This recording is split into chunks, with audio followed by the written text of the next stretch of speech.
Shipley, qui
that installs white waterparks pretty much all the way around the world. Exactly. And that's what you're going to be presenting us. Yeah, I want to talk a little bit about how white water parks in America are different than in other places and why that can be a good thing to sort of bring the two cultures together. Of course. Yeah. Of course. Scott, the floor is yours. Perfect. And we'll see you in a few moments. There will be question and answers at the end from the public, from us as well. Perfect. You're online, you are on YouTube, it's on the channel of the paddle show. It's all yours. Well, hello everybody out there in video land. Welcome to this discussion. It's an interesting topic for me. I've been involved with whitewater parks now for about 40 years, depending on how you count. That's a picture of me losing the Olympics in 2000. I was a 3-time Olympian and 3-time World Cup champion up through the 2000 Olympics, and went to engineering school before and after those games, and eventually started S2o Design and Engineering, which is now Calibre S2o. We're a company of about 55 people, and one of the things I believe in is hiring staff who are kayakers as well as professionals. And so we're licensed engineers and architects and planners. At the same time, these are people who also paddle. And we believe that makes it special, that people who are designing these parks are also the people who use these parks and who grew up paddling in these parks and understand the culture and the needs of the users that we build for. We do a bunch of things beyond the whitewater park world. We are a full civil, structural, and river engineering company. And so we do everything from in-stream whitewater parks, where we're adjusting a natural river to create recreation, to pumped whitewater parks. But we're also doing classic river engineering, such as river restorations or fish passage design.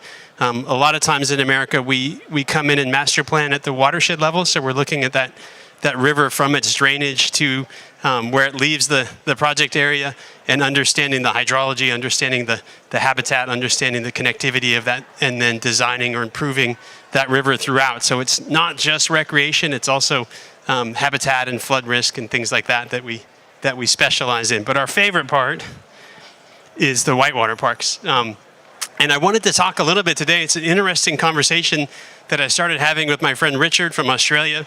He has a couple kids who were trying to get good at this sport, and had called up to say, look, our whitewater park is not running as often as we want. And it's, my kids aren't able to train on a regular basis. And we're hearing a lot about the quote unquote S2o model used at the US National Whitewater Center in Charlotte, North Carolina. And And we want to start as we retool. Richard's kind of a take the bull by the horns guy. As we retool the Whitewater Park down there, we want to start to take some lessons from more economically sustainable whitewater parks, which is the name of the game for our industry, right? We want these parks to function and be profitable and work out well. What was interesting about the discussion is he started to share the data from the Sydney Whitewater Park, the Penrith Whitewater Park. I had the data and the numbers from the U.S. National Whitewater Center in Charlotte. And so this whole presentation is really a comparison of how they were designed versus how they function in the real world, and what really gets customers to come out and use these whitewater parks, which many of you in this world have designed boats and paddling equipment and gear and kind of understand that sort of design loop where we're trying to meet what the customer's needs are, where they're at. Just a short caveat, I understand sustainability is used a lot, especially right now, to do with environmental and economic. This discussion's more focused on the economic part. Right? What does it take to get people to come to whitewater parks, to stay at whitewater parks, and to make those whitewater parks economically sustainable? I totally get that if we didn't have to run the pumps, we wouldn't have to make as much money to operate these parks. But I think there's lessons that go in reverse there, right? If you take a park like Augsburg, fantastic whitewater park, but their operating model doesn't drive tourism and additional boaters to that park, right? They don't have an operator there saying, I need more people here to try rafting, to try kayaking, to take off. It's more of a club-based and a competition-based model. The model that I'm promoting is, hey, what's it going to take to get everybody in your town or your city, so those kids put down their iPads, get outside, get active, and start to kayak. And so that's where some of these lessons learned are. Just to get everybody on a level playing field, I realize most people here know what the Sydney Whitewater Park is from the 2000 Games and the U.S. National Whitewater Center, but let's just take a second and frame that a little bit. Again, Richard Fox, who was the guy who got this project built. He flew down to Australia. We were at risk of being kicked out of the Olympic program.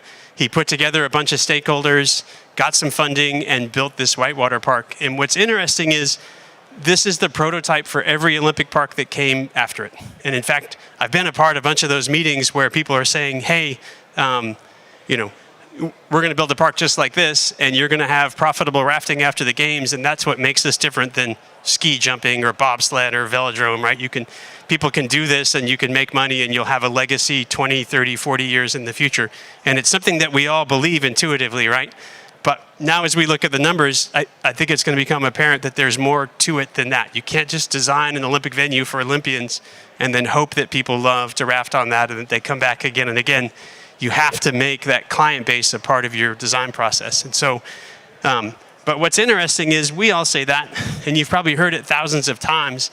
And so every time an Olympic park is built, it's a monument to canoe slalom, right? And every decision from the very start starts at the top of that chain of who's going to use this and says, what's the best for the Olympics? We need 15,000 people sitting in the stands. Let's have a bunch of green space. The athletes need a locker room. We need an officials area. We need a coaches area. Those are the decisions that drive the design and the architecture of these parks. At the same time, they aren't very conducive to future commercial operations, and I'll run through that. But the legacy of that is that we're building more and more expensive pumped whitewater parks, and they're sitting empty in Athens. They're sitting empty in Beijing. They struggle in other places. So how do we create a better whitewater park that becomes an adventure whitewater center once the Olympics leaves? And this is really, if you look at the amount of money that goes into our sport, most of it's going right here. And so we need to get that part right. The U.S. National Whitewater Center in Charlotte was my first project. And because I had been to the Olympics, I sort of thought of myself as the 1%er. And I thought my job was going to be, let's go design the best whitewater for the best kayakers in the world. When you get into the process, though, what you learn is that if you're part of the 1% and you design for the 1%, you leave out 99% of who's there. And so at the U.S. National Whitewater Center, because it was not built for an Olympic Games, and every pumped whitewater park in the world before this moment had been built for an Olympic Games, this one was built for family groups, for church groups, for school groups. The focus of this park was to get as many users out there as we could to do as many different things. And so our mantra was that we would open with at least 10 different activities. Our mantra was that if you could be a beginner and just starting kayaking, that we would create the whole gateway from start to finish for you at this whitewater park. Our mantra was if you were afraid of whitewater park, we had whitewater for you.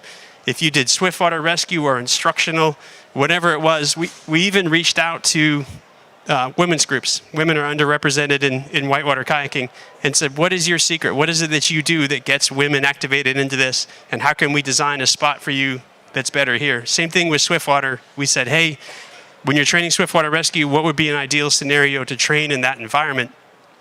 Since that time, almost every first responder in the whole Southeast has come to this spot to train for swiftwater rescue. And it's something that we've now designed into every park since then. And so we're not just thinking of one user, we're thinking of many users. And when we start to look at the results, and again, these are numbers from Sydney. They've recently started to retool that, but this is the trajectory that they were on. We're coming off that Olympic bump in popularity. They were seeing a decline in usage every year. And in fact, once they hit COVID and things, it obviously went even lower. And so at the moment, they're trying to turn that number around and go back up. But these aren't even on the same scale, right? This is U.S. National Whitewater Center. In their most recent year, they reported $30 million in income from a single year of usage, over 1 million visitors on site. And so this is a place that is driving people into that. They've successfully done that, right? They've put down their iPads, they've gotten outside, and they've gotten active. What we're going to find is that only a small portion of that is boating, right?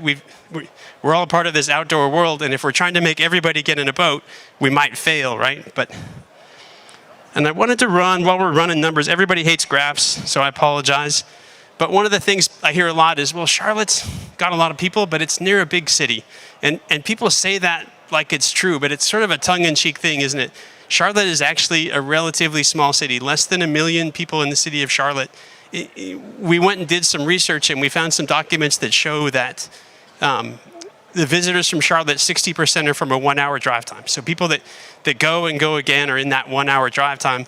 If we take the population for the 1-hour drive time for Charlotte, it's actually one of the lowest population centers around a whitewater park of all the whitewater parks that were put in this ICF study, and never mind the small towns of Tokyo or Paris that are not included on there, right? That also have these large markets. And so market is not the main thing, because when you look at the numbers, again, this is an apples and apples to comparison from 2015, but Charlotte's performing orders of magnitude better, in particular to other Olympic parks. And so this is a place that has created its own culture around it that's drawing people in, and its own marketing and its own branding that's drawing people in. It's a function of design and operation, which apparently I just said. So then the question becomes, what's the difference? Like, why did Charlotte come out different than Sydney? And why did Charlotte come out different than Tokyo and Rio? And the answer, I think, comes from where we started. You know, there's a lot of slalom-oriented whitewater park development in the world. Czech, for example, has several slalom-based whitewater parks. In America, we have a ridiculous number of this kind of whitewater park. It's a freestyle-based whitewater park. It's not paid for by our sport federation. It's not paid for by the federal government. These are local towns and cities that have said, hey, you know, we've dammed up our river, we've confined our river, we stuck it through the middle of town, you know, ran a bunch of machinery, and now we're interested in, manufacturing's gone, we're interested in driving tourism. This kind of whitewater park with freestyle feature after freestyle feature is actually really conducive to community recreation, because at high water, you get these great surf waves.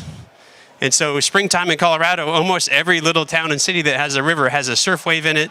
People can go out and they can paddle, they can have fun. People come from all over the country. The Jackson Tour shows up and runs events. At the same time, when that water drops, you can tube and play in the water. Kids are out in boogie boards, and so it's something that starts to draw people. And you might say, well, that's fun, but that's not part of the business. The park in Steamboat Springs, Colorado that we worked on has 40,000 tubers a year. And Steamboat Springs is a ski town that is, you know, nobody's ever showed up there by accident. It's 2 hours away from Denver, deep in the mountains, 3 hours away. And they are filled with hotel rooms that are empty all summer long. And so if we can create a recreational attraction that draws families up there that stay the weekend, all of a sudden the economic impact of this project is in the millions and millions of dollars. And we know that because we've studied it with economists. Even a relatively small, you know, $200,000 whitewater park in Golden, Colorado has over $2 million a year in economic impact. And this is a park that's free to use, right? You can go out anytime you want. You don't pay a red cent. You float down in your tube, you paddle in your kayak, but those people tend to eat in restaurants, they tend to shop in shops, and they tend to stay in hotel rooms, and that's why these towns and cities are pulling us in to do it. And so another great example on a project I work on, this is Reno, Nevada. In Reno, everybody stays inside, right? And they want them to stay in and gamble, but gambling's now possible all over America. It's no longer just Reno and Vegas. And so they started to look at how can we attract people to our town. And so this river was walled off, it was dammed, and then it came in and created 2 whitewater channels, 1 combined drop at the bottom. The park system allows for festivals. There's an amphitheater for concerts. And so all of a sudden, there's a big whitewater festival in downtown Reno. Over $1 million in free advertising if you add up all the articles about, hey, look, all of a sudden you can go to Reno and have fun instead of just gambling. And as we went forward with this, as a study for us, we started to say, why are these parks successful, right? They're very different than the type of parks that I had grown up racing on. And what we learned is that it's the versatility of the parks. We're not just designing for slalom folks. We're designing for freestyle. We're designing for surfing. We're designing for instructional. When there's festivals, how do we get the funny boat race in? Or how do we put the event tents up on the side? And we started to learn that, especially with this number, that only 1 out of 7 people get wet in our whitewater parks, right? And so my first hire at S2o when I started the company was a landscape architect, because we started to think about the design process as more than just the river, but the community park that's around it, right? When somebody comes to this, if they're not going to get, what are they going to do? Are they going to spectate? Is there going to be a festival ground? Are there going to be trails to run along the river? Are we going to have bankside seating? What about the kids when they tube? Where are they going to put in? Where are they going to take out? And so we started to think of our user base as more than just whitewater kayaking, and more about what causes impacts to that community to drive people to want to come and to want to stay. On the land side, we started thinking more about how do we plan that land side so that they can have a big festival with music? How do we tie it in with running races so that what we found was that these river parks became event centers. So people came down to the river for a concert, or they started a 5K or a mountain bike race. There are climbing walls and yoga and what have you in our parks. And so we started to evolve the design so that we could include all these community activities in addition to the whitewater, because if you make it easier to organize events, you'll get more events, and that's what drives that impact. So why does that matter? And again, when you look at these 2 parks, it's a very different user experience if you don't paddle. And just let that sink in. If you're not a kayaker and you show up at the Penrith Whitewater Park, there's not a lot for you to do. There might not even be that much shade to sit in, but you're definitely not playing an activity. And that's what is different about the U.S. National Whitewater Center, with over 30 different activities are there. And so when we start to talk about the importance of the design priorities in this design, where we looked at the whole community versus that design where we looked at Penrith, and I promised I wasn't going to make figures for this because people like to look at kayaking pictures, but I made figures. If we just focus, like they do on Olympic parks, on elite racers, all of our decisions are made for elite racers. And when this occurred to me in this discussion with Richard, everything started to make sense when we started to look at the design, and I'll show you some pictures of this, how this affects the design of these whitewater parks that we're using for Olympic competition. If we start to think about our customer base like these American whitewater parks as the whole community, then we start to design whitewater parks that bring in the whole community, whether they get wet or don't get wet, and whether they get active or don't get active. And so I asked myself, well, hey, we should benchmark this.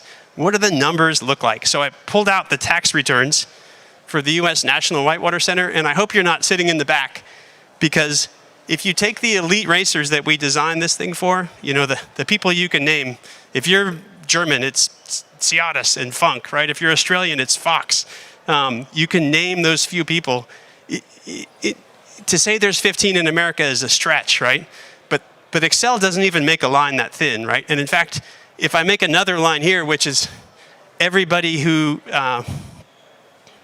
paddles in a big slalom race in America, which is about 120 people for our country, it still can't make a line thin enough that you can see it on the screen, right? And so when we took the tax returns out and looked at kayakers, they actually had 8,000 registered. We assume it's about 16,000 kayakers that showed up at the site. even if you take all those kayakers, the people who are learning to kayak, the people who are racing, the people who are doing freestyle, it's still not enough to pay to run those pumps. It's still not enough to have a business model or a coach or a program that goes with that. And so that's where it started to get really surprising. The U.S. National Whitewater Center, if it's not the biggest rafting company in the world, it's close. I mean, they have a monopoly on the river, right? Every other river you've been to has 10 companies, and they're running a bunch of different rafts. They run 230,000 people in a year rafting down that river, somewhere between 200, 230,000, and it's growing every year.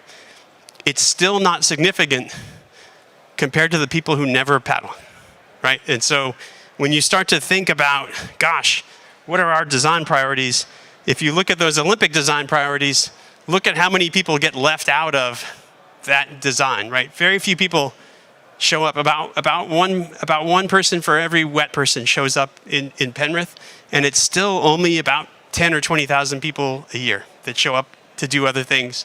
There's simply not a design or an ability to design for that group of people at this site. And if you look at the Charlotte one, which by the way has an Olympic standard course, so we still include those activities. Every Olympic team trials from the United States until this year was hosted at the U.S. National Whitewater Center. So they're able to host large national and international events, but they're also able to host tens of thousands of people every weekend day at that site. And to give it a little scale, Good Olympics has 30,000 people that show up. U.S. National Whitewater Center has a yearly festival with 60,000 people that show up in a single weekend. So that's a lot of people that they're able to swallow. All right, so now that we've established we need to, sorry, my throat's drying up. Now that we need to establish that we need to design for everybody, what does that look like? And this is where it gets really amazing when you look at the pictures. But the first thing, again, I'm gonna bore you, but in any good design, and you guys are boat designers and you're gear designers, and when you're in that process, you're doing a lot of things to sort of iterate your design, right? You create a boat, you test it, and you test it with a bunch of paddlers. If it's not good or it's not big enough, you go back and you test it again. At the same time, you're checking the market. I talked to the folks making gear over here, and they're looking at how do we do a better dry suit for women, right? And you're testing that market, and they're going, and so it's iterative, right? Where you make the design, you check it. Same with White Waterparks. The first thing we do is make a business model, and we say, okay, to pay the cost of the pumps and to pay the investment of this project, here's how many people we need to run down in a year, and we think this many people will go in the summer and this many people will go in the winter. Here's what the power costs, here's what the employees cost, here's the money we'll make from each rafter, and here's who's going to spend what in the restaurant or the retail shop. That iterates, and we change the design again and again and again until we get a profitable design, right? And this is where Charlotte started, because we built it with a bank loan, and the bank checked. Everything we did, the bank checked, right? If you're assuming that you're going to have 300 people on site, do you have 300 parking spots? Or do you have 600 spots because they're coming every hour, right? If you assume your restaurant's this full, do you have that much kitchen space? Again and again and again, and I'll show you pictures of this. Here's the interesting thing. Every Olympic project skips that step, right? It's paid for by the Olympic Committee. So they start out with, hey, here's the really fun part. We're going to design Whitewater, and we're going to design it for the Olympics, and we're going to design it for broadcasts, and we're going to design it for looking really good for 2 weeks out of the next 40 years that we're going to operate that park. This thing is going to be ideal. And after that, we're going to just give them this whitewater park, and they're going to be lucky that they have rafting, right? And they skip all these other steps. And when you start to look at how that changes the design, let's go start to finish. This is the parking in Penrith, right? If they want to have 100 people an hour, just pretty modest goal for rafting, 100 people an hour. What is that? Maybe 10, 12 rafts, right? And they have 120 parking spots. Well, if you're going to have 120 people an hour at 8 a.m. and 9 a.m. and 10 a.m. and 11 a.m., imagine where does the second group park and where does the third group, because they're not coming in and leaving right away. And in fact, I'm going to show you that you don't want them to leave right away, right? You want them to stick around and eat lunch, have a beer, talk about how brave they were when they were rafting. Same thing with the locker room. Oops. I raced in the Olympics where I used that locker room, and I went at the end of the class, and I had to put my gear on top of 2 other people's gear just at the Olympics, right? There wasn't even enough locker space at the Olympics. When I came back, all my gear's in a pile with a bunch of water, and So this Penrith Park had never contemplated the idea that they would have 100 rafts an hour, right? This is Charlotte. It looks terrible, right? There's everybody's left their doors open, but that's 250 lockers. We've got restrooms for thousands of people, and restaurant and food service for the same thing. Same thing with a restaurant. That's the Penrith restaurant. It has about 4 tables and a couple of picnic tables. You know, if you have a group of kayakers there, it's enough for 20 kayakers to have lunch and then go out and go paddling. This is the U.S. National Whitewater Center. The restaurant alone does 250. They have a beer garden that seats about another 200. Total space at festivals with all the barbecues and things is up in the 600 to 700 people that we can serve. What else is different in our design? We have activities. We have about 30 to 35 activities on site. And so the goal with these parks is to maximize your profit, right? And so the last thing you want, and we did this when we first opened the U.S. National Whitewater Center, was we booked everything a la carte. And so people would come and raft at 9 o'clock. They'd be off by 10, 10:30, eat lunch on the way home, and we wouldn't see them again. Now when you buy a pass at the Whitewater Center, everything is free. So once you've paid for the rafting, you could stay for the zip line, you could stay for the obstacle course or whatever it is you want to do on site, any one of those 30 activities. And what that means is people stay for lunch. And if they stay for lunch, you double your profit. If they have a bunch of beer, which Americans do, right? They go rafting, go to the restaurant, tell their wife how brave they were, drink a bunch of beer, and that's where we make our profit, right? And it seems like a small thing, but take a look at, I don't know why that's not working. Take a look at that. That's the actual revenues at the U.S. National Whitewater Center. And so we call this Big Blue. Big Blue is the rafting. It's our past activities. And if you look at the past activities with the instructional and all the other things that we do on site, that basically pays the cost of operating it. So, and by the way, it's not us. I go to all kinds of conferences for this. Magic Mountain in Disneyland is the same way, and Six Flags is the same way. You don't make that much money off running rides. The rate of return on running rides is about 3 to 5%. Even at these big theme parks, right? Where they make money is when you buy a Coke for $6, right? And they make money when you buy a T-shirt or a jacket at the pro shop. And so, in our business model and in their tax returns, the cost of goods sold on food and beverage is 25%. So everybody who goes in the restaurant is 75% profit. That's the opposite of what you get for rafting. The other thing we've learned is that events are big money at the same time and for the same reason, right? You run an event like a 5K, you charge entry fees, 2-3% rate of return on investment. Sometimes you lose money on those events. You run a concert, you spend $2,000 on the band, nobody pays for a single ticket, right? So your profit on the actual event is nothing, but all those people sit in the restaurant and they eat and they all pay to park and they all pay to drink. And at the end of the day, for that $500 investment on a band, you make $10,000, $15,000 in events. And so events at the U.S. National Whitewater Center are running virtually every weekend. And it's running, it's climbing, it's biking. The other thing you think about is, if you want to run a running race in downtown Strasbourg, right, you have to rent a space to have a start and a finish. You have to bring in porta potties. You have to hire security to close off streets and run the races and all that. If you want to do it at the Whitewater Center, you pay them a certain amount of money and you run out on that trail and you mark it with tape. Everything else is taken care of, right? You got parking already. They've got a start, they've got a finish, they've got shelters for that. And when you're done, everybody goes to the restaurant, brags to their wife about how fast they ran, right? And so this is an easy place to make money. And this is where we get down to, how does a whitewater park really work, right? And you have all these things, events, concerts, past activities. These are low rate of return on investment things, but high attractions, right? And then you have food and beverage, hospitality. We don't have a hotel on site, but hospitality is a big draw when you can. Retail and parking are virtually no attraction, right? I mean, if you went and built a restaurant in the middle of the woods, you wouldn't expect to see 100 people a day, much less 1 million or a couple 100,000 going through on a weekend, right? And so we try and create these things that are high attraction and put them past the high rate of return on investment things. And so the past activities are great, they pay the bills, but at the end of the day, when you factor in the cost of money and the cost of power and the cost of employees, we make, and you have to take this annualized, right, not on any given day, but we make on a $60 ticket probably $10 to $11 profit on rafting. It's not that much. but with a 75% or 25% cost of goods sold, food and beverage, it's pretty easy on a $15 meal to make that much again, right?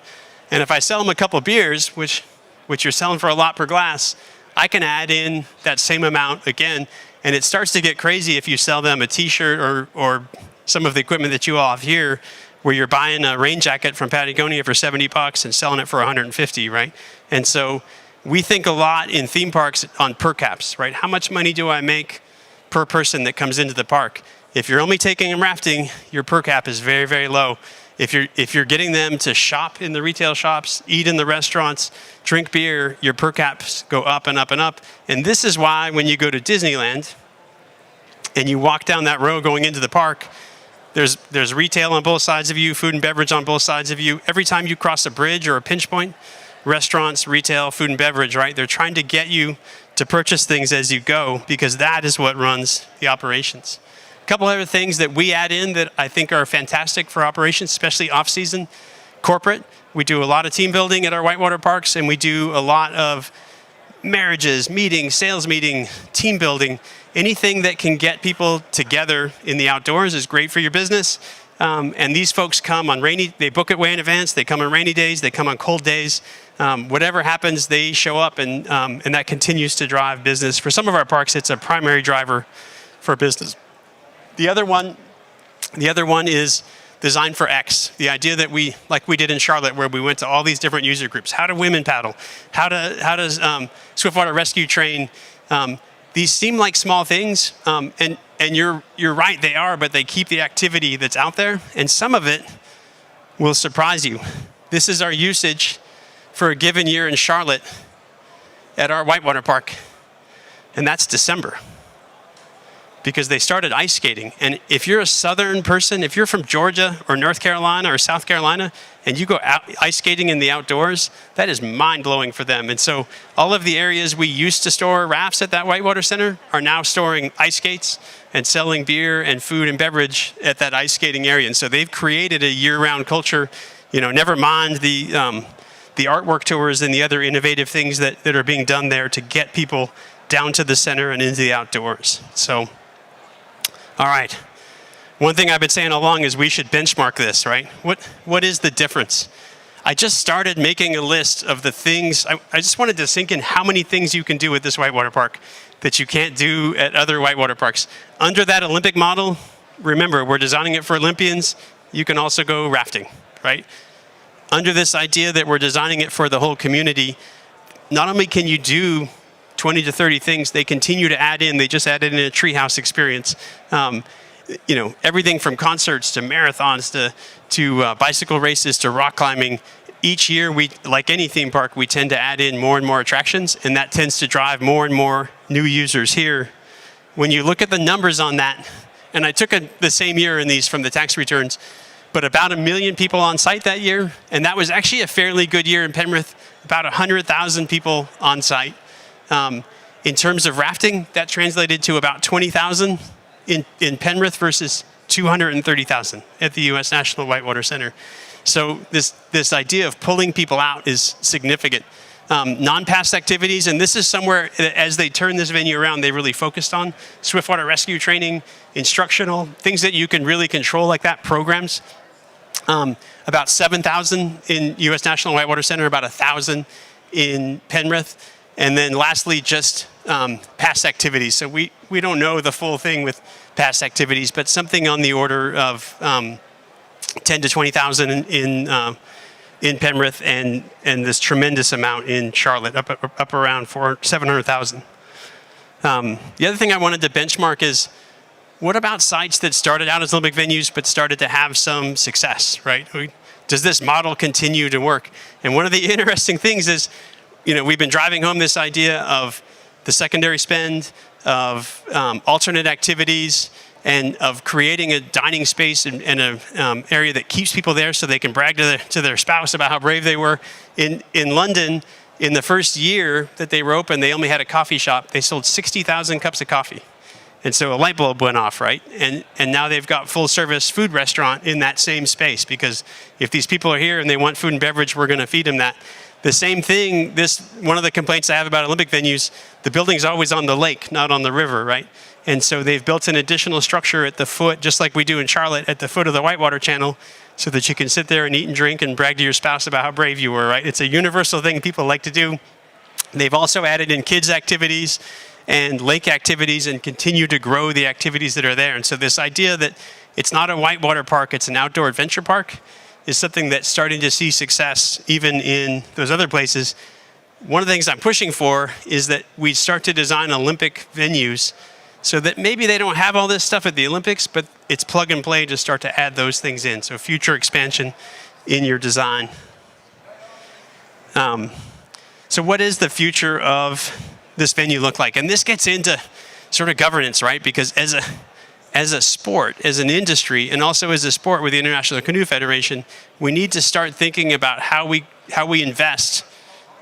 At every single Olympics, how are we going to invest this money so that our sport gets a rate of return on it? Because the ideal place to grow the sport is somewhere where you have a multi-million-dollar venue to do it. And the problem is people have different priorities. And the IOC, apparently I didn't put the IOC on there, the IOC just recently went through an initiative where they wanted to see gender equity in the Olympics. And they essentially said, if there's not gender equity, then your sport's out of the Olympics. And so we lost C2. Now ladies paddle C1 and C1 and K1, and men paddle C1 and K1. The sports that didn't do that were gone. Paris had gender equity at the Olympics, right? And so the latest thing that has been said to the ICF is we want environmentally and economically sustainable whitewater parks. So they're mandating that we start to do something about this, right? And that's being pushed down from the IOC to the ICF. At the same time, one of the things that when you think about is that venue owner, they don't know how to design a whitewater park, right? Somebody told Rio to make a whitewater park. Somebody told Tokyo to make a whitewater park. In France, that guy knew what he was doing, right? But at the same time, we need to make sure that what we're telling those people is what we want the outcome to be. Because if their priority, the ICF right now is saying, we want 15,000 people in the stands, we want the athletes to have this and the coaches' spaces and the whatever, what we need to be saying is, we want you to start with a business model. We want you to design so that when this thing ends, you're profitable on day one and you can run rafting as an Olympic legacy for 20, 30, 40 years in the future. And this is where I think we start to create a link between the design actually lining up with the desired outcome, which is a successful whitewater park. Apparently that's the same slide again. One thing to point out is this model that we've been talking about where the ICF or the Olympic venues are able to skip this step. That model comes from Disney. I actually copied this whole thing, right? This is what Disney does when they build a theme park.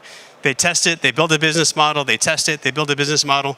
And I realize there's a big yawn when you think about that, but at the end of the day, that's what we ought to be doing so that we know, rather than just saying, hey, here's a whitewater park, lucky you, we're able to say, hey, here's an operation that really works and we've designed to that operation. Lastly, what does that future whitewater park look like? It doesn't have just slalom. We've had a big debate in our sport about whether motocross is a big deal or not, right? Here's the thing about motocross. People love watching motocross. And motocross is the wave of the future for Olympic sports, right? Same with surfing. River surfing is taken off. Every time you build a river surfing wave, this is one we built in Boise. Every time you build a river surfing wave, you build a community of river surfers. People absolutely love this. Much more than kayaking, it's accessible to them. Those venue operators need to get people to the site. This is a sport that gets people to the site. When we opened the Montgomery Whitewater Park, which is I think where this picture is from, on day one, we had a big kayak festival, a slalom race, people doing everything, checking out the venue, had a raft race, everybody checking out the venue. We had the boatocross, and it was like the whole world came to a stop. The restaurant emptied, people came to the shores. This is roller derby for kayaking, and people absolutely love it. It's a great thing. Last thing that the Whitewater Park of the future will be is environmentally sustainable. And I told you I'd come back to this, but the business model works best if you're not pumping pumps. And the world is better off if you're not pumping pumps. And guess what's great for the environment? Rivers, right? And well-designed rivers and well-designed whitewater parks that allow for fish passage, that connect habitat, that get water around dams, just like Augsburg does, are successful parks. And parks that adapt. we built this park in London. One of our objectives was for it to be state-of-the-art 10 years into the future. And at the time we were saying, how do we know the sport's totally different from 2000 to 2010, right? How do we make sure that the sport will be state-of-the-art in the future? We make a channel that can change with the sport. So in Oklahoma City, one of our channels was designed for rafting. Given their demographic, they've changed it to tubing, right? And so with our rapid blocks, we're able to change the design of that channel so that it's ideal for tubing. If the sport changes in the next 10 years, with these movable obstacles, we're able to then go on and change it to adapt to that. So pretty exciting where we're heading. Any questions? Scott, thank you very much for this presentation. We're going to move to questions, of course. Maybe I can start with one. How many Charlottes is there now? How many have you built or are being built? Because it's a fantastic example of the complementarity between competitive sport and recreational issues, and the fact that it economically works. So that's, I'm sure that there's a lot of maybe even ski resorts who would be jealous of the model you've invented or you created. How many other Charlottes are there? So we think of Charlotte as a whitewater super park, right? It's this huge investment that was put in and creates whitewater recreation. And one of the things that we're really excited about is our venue that we built that's a whitewater super park in Oklahoma City is actually hosting the 2028 Olympic Games, right? And so it sort of proves that model of design it for everybody but make it Olympic standard. That's what we have in Oklahoma City. We've also done one in Montgomery, Alabama, which is opening, and then have several other around the globe that are getting ready to either go into construction or design. So you'll see more coming online in the near future. Thank you. We got the first question here. I'm sure other people are preparing the questions. Well, first of all, thank you so much for this presentation. It's mind-blowing. And it's really, really widening my perspective on how to think of a concept like that. And I was always hoping for that input or that research that you put into the company and into that development. And I'm a former professional athlete, and I've been there. I've paddled many artificial courses. One of the reasons why I stopped my professional athlete career was that I wanted to go back to natural rivers, and I've done that. Seeing those opportunities is again inspiring, and it gives a lot of hope for how designs for whitewater parks can be in the future. Coming from a different perspective, I'm also a passionate mountain biker, and communities in Germany and all over the world are building pump tracks for mountain biking, which is an amazing opportunity for communities to bring people into activities. And it's another story of like what that movement, no matter if it's a wave train on a river or a wave train in moving on mountain bikes, does to your mental aspects in like your psyche and everything. That's my part, which I'm interested in. My question is like, I struggle with finding touch points with communities, like random communities, not thinking of like a big thing like Charlotte. Yeah. But what's your approach? That's my question. How do you find spots where you want to build? And what's your first touch point with communities to pitch any kind of idea? That's a great question. And I'm going to jump to this one. This is our project in Eagle, Colorado. What really happens with our whitewater parks is we tend to build one somewhere, and it takes forever to get that across the finish line. But once we get it across the finish line, we find that we're building parks on both sides after that. And so the Salida Park has a park upstream in BV and a park downstream in Canyon City that we did. When you build this park in Eagle, people are talking about one out in Grand Junction. There's one in Vail. And so what happens is you build this park, and when you walk in the door the first day, you're talking to city council and you're saying, look, we want to get your kids active. We want to bring in tourism. We want to fill up your hotels. We want to fill up your restaurants. It's a big sale. But once they start to see it in action, and once they start to see that, hey, my kids spent the whole day out in an inner tube enjoying the whitewater, that's when it starts to sink in that, hey, this is a great thing, and we can move that on. And so for us, our goal in our opening statement to people is to say, look, we'll come to your town. we'll look at your river, we'll do a concept design like this, and then we'll share with you how that will function, what that'll take to get built in your town, and what that'll cost. And then here's some other examples that have been successful. And usually, if we can get in that room and talk to a city council or talk to a mayor, it's something where they say, hey, you know what, nobody's using the river anyway, let's do this. And that's where we get these parks built. So, more questions from you guys? Yep. Just for these kind of parks, I guess when we want to do that in Germany here, so the communities are, I think, anxious about being persecuted if somebody gets hurt there or even gets drowned there. So, and I'm always excited that you can do that in America, because we here in Europe think in America you get pursued for not writing, don't put the cat in the microwave or stuff like that. Yeah, those who have been sued and those who will be sued.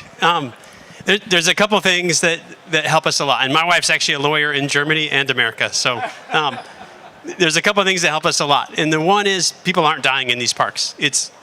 By design, this is high water, but by design, there's a drop that people tube over, a big pool to recover, a drop that people tube over, a big pool to recover. And so unlike Bratislava or someplace like that where or Augsburg, where when you swim, you're probably swimming a little ways. Here, people recover very quickly, and they're designed that way. The other good thing is if you're not meant to be tubing, the water turns brown automatically, right? And so people tend to not go out and do a dangerous thing because they look at it and go, that looks dangerous. And when the water's low, it looks safe. Cities and towns in America are immune from liability. And so you can't sue a city park because somebody fell over at a city park off a slide or something like that, unless they're grossly negligent. And so a lot of times we're building these projects at a dam. This is actually a diversion dam with water that goes out there to feed water to the fairgrounds. And so these drops take that drop from the dam and make it into a rapid. They have liability. The ditch owner has liability for that dam. And then when the city does this project, they take over that liability and they're immune. And so the conversation is often, hey, can we help you out with your issue? We'll take care of the maintenance, we'll take the liability, but we get a whitewater park for it. And so that's a good conversation to have in America. Is it privately run anywhere, like subcontracted by the mayories, or is it run by the local authorities? It's literally not run. This is open when you drive by on the interstate. In fact, this is not the natural river channel. This was moved over for the interstate to be built. That was a truck stop when we started the project, and they were worried that their image was really bad, right? People would drive by, they see a bunch of trucks in the mud. There was fences between the parking and the river. And so we created the rest stop. So there's a bathroom there, there's a fire pit, now there's a concert venue and a yoga lawn. We have an artificial beach in the front. The city maintains it, but nobody really does operations there. So you can show up with your tube or whatever and go paddling, but there's no coach or lifeguard or anything like that. More questions from the crowd. Yes, at the back there. Sorry, I was sitting super far. I just wanted to ask, when you were showing what the builder takes into account if you build just an Olympic course for, let's say, the elite athletes. Yeah. I'm doing slalom, so I was wondering, like, if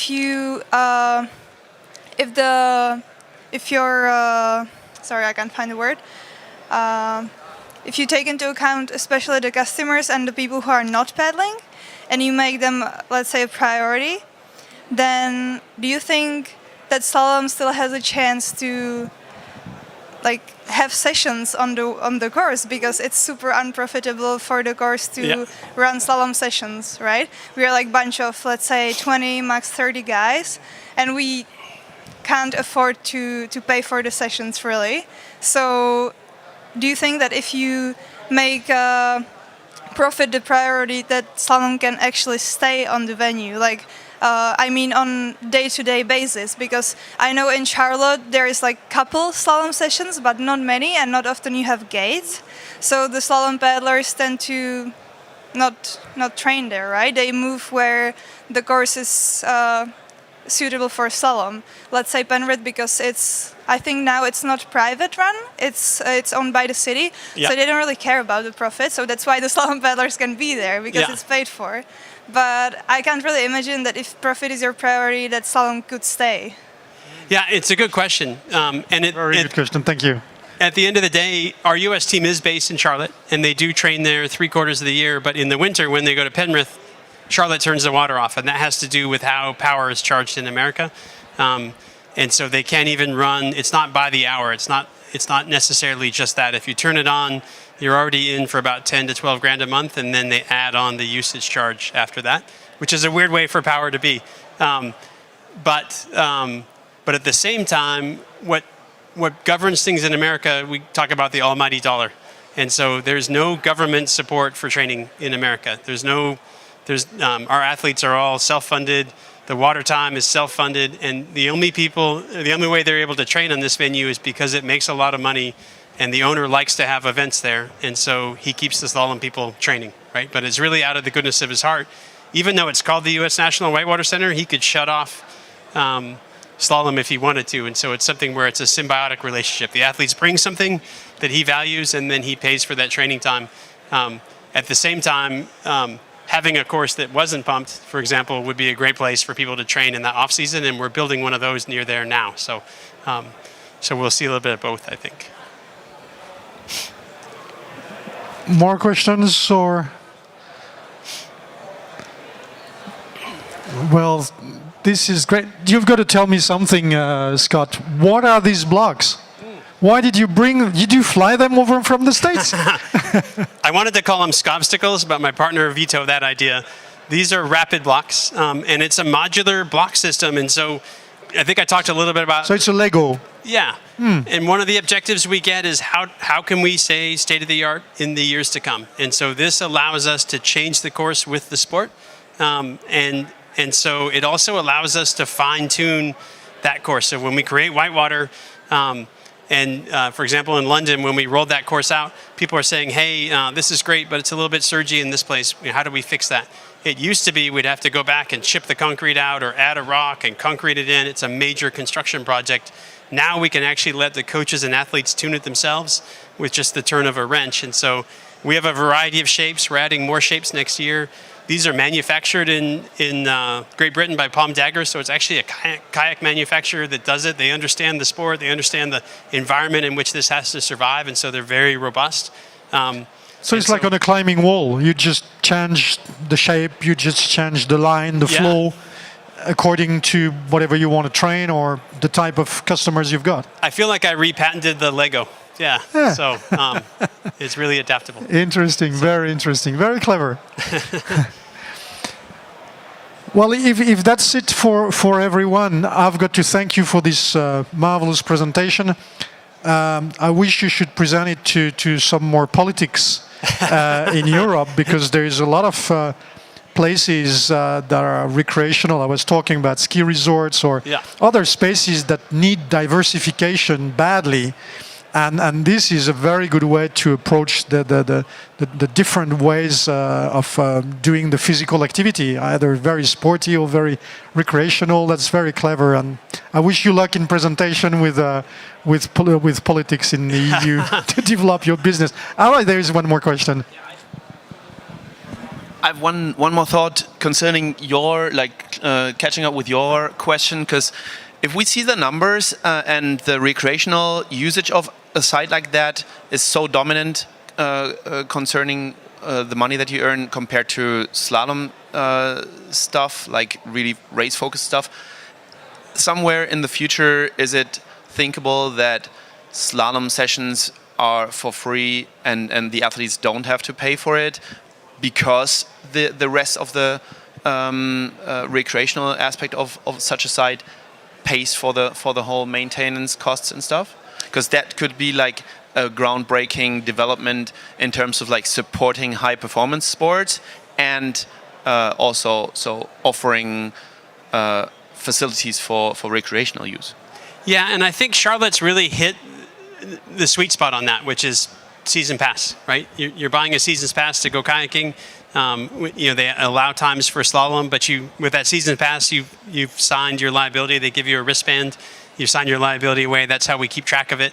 But at the same point in time, there is training time there, and Evie Liefvarth trains here, and she just won a bronze medal at the Olympics, right? And so it's something where we are giving him those opportunities to train, but it's a balance between the commercial and the slalom, which I think is what we need to start thinking of these venues as, right? And if we want to grow the sport, we have to go to where people are and bring them into it, and that's what Charlotte does really well.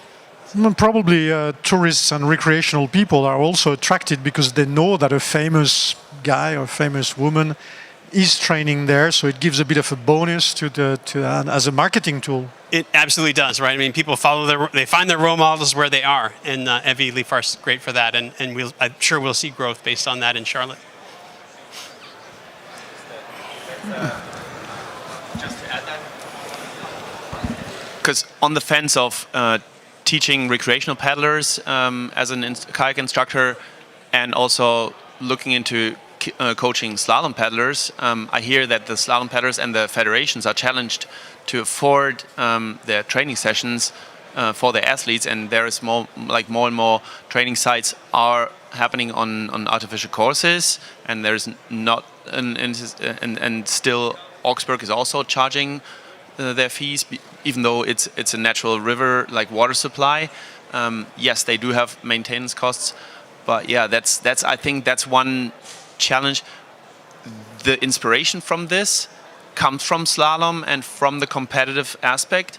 So that could, in the future, in my ideal world, that could be giving back to that inspiration and opening those facilities for competitive high performance athletes without any charge, like taking that pressure from the shoulders of the federations, like being able to afford the price for the single training session. Like, that's just an inspiration. Yeah, some seats absolutely. here. Yeah, absolutely.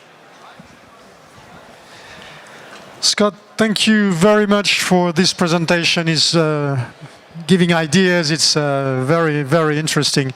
And especially for someone jet-lagged like you are. Coca-Cola and coffee.